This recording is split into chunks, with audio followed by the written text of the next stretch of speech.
Ebisan fa ha eye Quìt TV. Bisu ni dem sene eno face the we neighbor Quìt TV so a. Meso so versus kawam na wa sha so other platform. Now ma comment or comment section na say. E mo we fi so we bu notification be no so man sem bia de be block Quìt TV no. Why first na wonya nsam bi ti no hu ne ekoso e wo ma Ghana eni wi ase afni na mo amu ho ba fefe se minya betena se de eno memu nsam e twegu e wo ma Ghana e na me de bro na so nya bi ti no hu ne ekoso e wo ma Ghana mu into order for kame ho na me no mi nnuane nkopi mo ye otafo si kopi mo otafo de eni otafo MP ene ye ne nim so okopi mo ene okopi mo ye Supreme Court a enya asam ketwa e wo ho ni na fa eye na ye papa Mahama eye president na sentia eye papa ekopi mo eye Supreme Court ni na ejina eye suspension eye na ye president Mahama edema eye Chief Justice a chese kwanyo fa so or this suspension no emano no ense emfata emfa emra kwan so a chese pepe okopi mo hom no ne noya ene chese okopi mo nsam ne de aye bebe ntie tinse aye MPC bebe so tam ana se be so me eno se be so ni de no aka ho ni na ya kwan akwaje nsam no ntwiremu ni wia na asanso aba ebedi ho nkomo mo amunim se Quìt TV de yetumra ye chure esie medam say court where today is expected to hear an injunction application today seeking to halt the suspension and removal process of the Chief Justice Tokuno. The application argues that the president must give the Chief Justice an opportunity to respond before proceeding with consultation on her removal. Now, the Attorney General, however, maintains that the president cannot be restrained from carrying out his constitutional duties. And I'll stay with you, Latif. What's the current update with that in the Supreme Court? So, MFR, the updates on this particular case is that when the case was called, from the outset, the former Attorney General, Godfrey Adame, raised an objection to the acting Chief Justice, Bafo Boni, participating in the panel that is hearing the case. It was the case of Godfrey Adame that Justice Bafo Boni cannot set up a panel and then come and preside over the same panel, a panel that is hearing a substantive matter regarding a suspended Chief Justice. It was his case that Justice Bafo Boni stands to personally benefit regarding the outcome of this particular case. And so he described it as improper for the acting Chief Justice to participate in this particular hearing. The court or the panel has to go on a brief recess, and when they returned, they delivered a verdict. And the verdict was that the objection or the initial objection raised by the former Attorney General was unanimously overruled. That is number one. Number two, Godfrey Adame also raised issue regarding the panel in its entirety. His argument this time was that when the case was called earlier, I think weeks ago, the panel that sat was totally different from the panel we are seeing today seated behind me in the Supreme Court. And so the explanation given was that Justice Puaman, we know the president has appointed him to be part of the committee that is investigating the Chief Justice. Right. Justice Asiedu, we also know, is part of the committee set up by the president. These two individuals were part of the initial panel that sat here at the Supreme Court on this particular matter.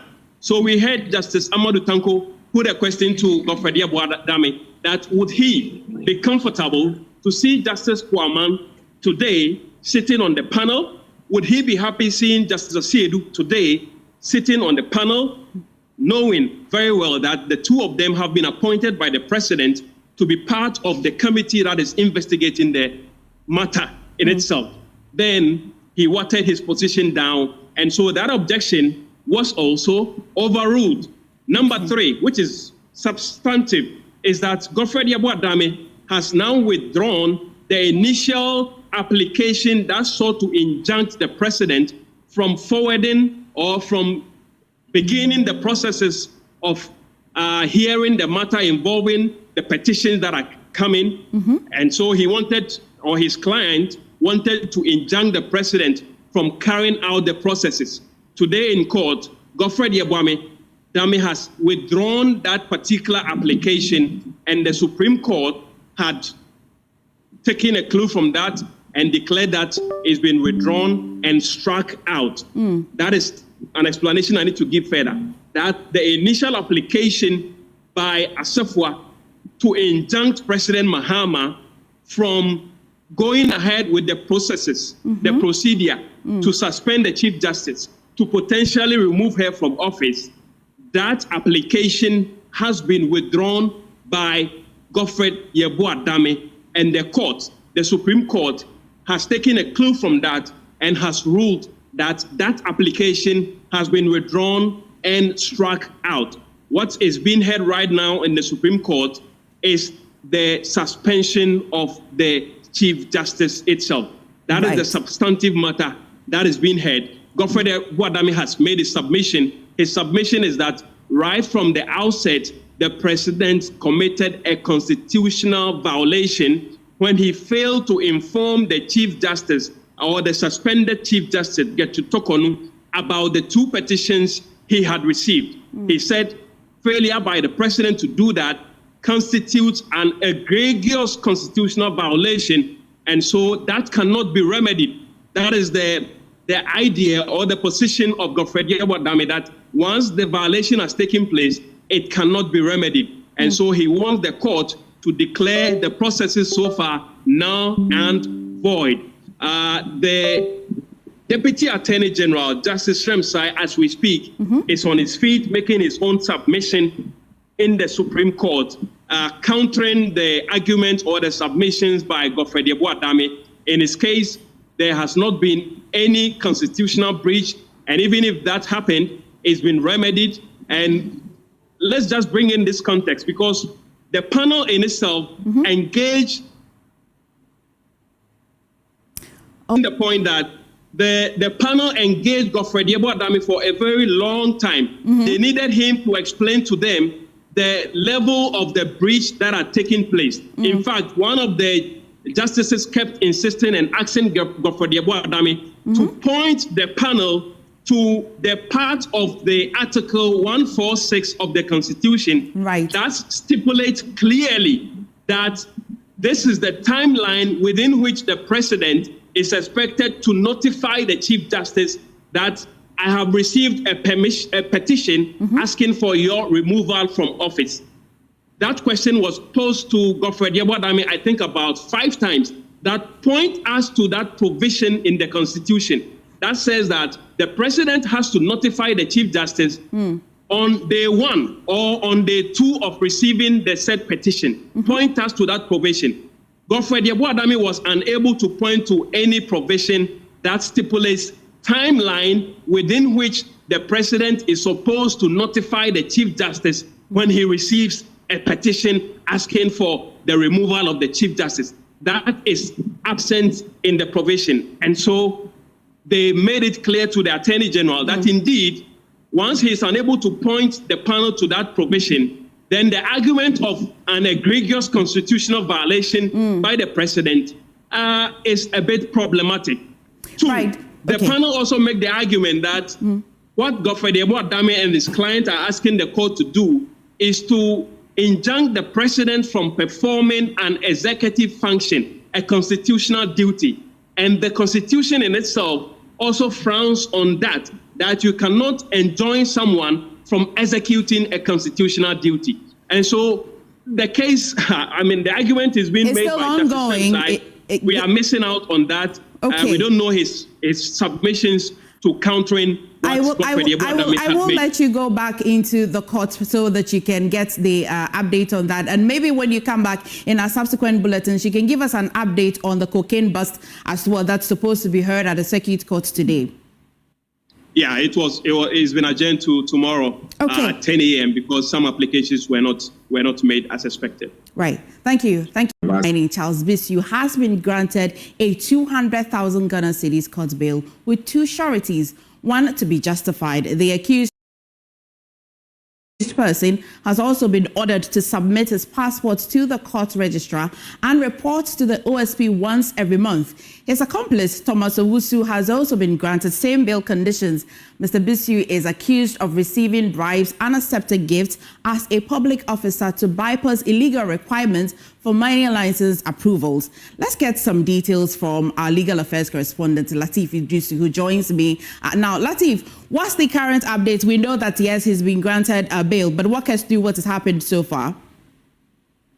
Yeah, so additionally, like you pointed out, Charles Bisu and the accomplice, Thomas Owusu, are expected to seek the express permission from the courts before embarking on any foreign travels, which means that they cannot move out of jurisdiction without the express permission of the court.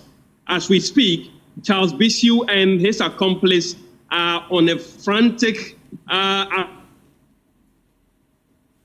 saying that they need the express permission of the court to embark on any foreign travel.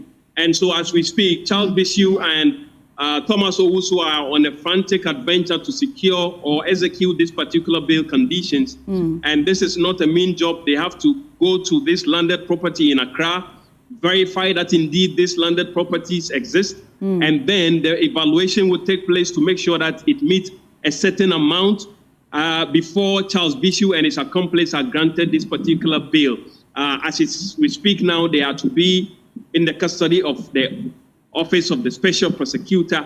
Once they are able to meet this particular bail conditions, they will now enjoy this particular bail term. Lawyer for Charles Bisu made the submission that his client is due to travel out of the jurisdiction within the shortest possible time, and so wanted some variation in terms of the bail conditions. But the judge insisted that she has made her ruling, and that is that. And so that was the outcome of this particular case. And Charles Bisu is now on a court bail, 200,000, two sureties, one to be justified, landed property in Accra, needs the express permission of the court to embark on any foreign travel, and the case is back in court on the 29th. Perfect. And I will go to the mining. Charles Bisu has been granted a 200,000 Ghana cedis court bail with two sureties, one to be justified. The accused person has also been ordered to submit his passport to the court registrar and report to the OSP once every month. His accomplice, Thomas Owusu, has also been granted same bail conditions.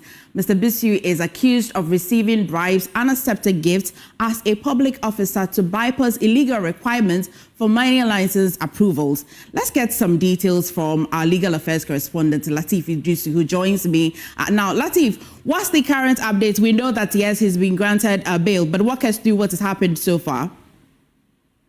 Yeah, so additionally, like you pointed out, Charles Bisu and the accomplice, Thomas Owusu, are expected to seek the express permission from the courts before embarking on any foreign travels, which means that they cannot move out of jurisdiction without the express permission of the court. As we speak, Charles Bisu and his accomplice are on a frantic saying that they need the express permission of the court to embark on any foreign travel. And so as we speak, Charles Bisu and Thomas Owusu are on a